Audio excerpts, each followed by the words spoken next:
Bosku, itu tembakau apa, bosku? Tembakau banana es. Woi, banana milk es ya. Wangi ya, kilo Malik ya? Iya, wanginya. Mana Malik?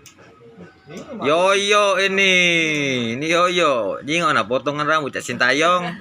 Nah, jadi rasa banana milk es ini mantep bosku ya. Kalau ada duit jangan simpen-simpen. Ngapa makan rayap? Makan raya pakai beli yang rumah. Jangan ngomong weh. Iya. Kadang-kadang yo mak itulah kadang-kadang duit itu disimpen-simpen, tapi untuk kebahagiaan dewek tuh ditantan dulu agak stroke nunggu tuh. Gilo nunggu. Nah, gilo nunggu, mati belum langan tuh. Yaudah yuk. Iya. Jadi hidup tuh dinikmati bosku. Nikmati. Oh, dingok nah. Banana milk es. Apalagi melon es. Wow. Cak mana kalau ini melon es bosku? Rumah. Wow, apalagi banana es ini ya. Banana nih wangi lagi sampai ke rumah Okta nih. Oh. Ada yang di sini. Ya. Oh.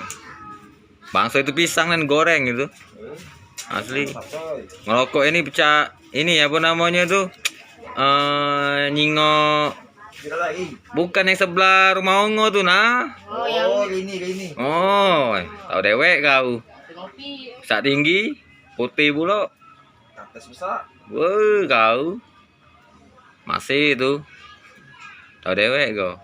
Masih kenceng ya kan? Oh, masih kenceng pula. Obrolan apa nih? Yuk, dah. Oke. Oke.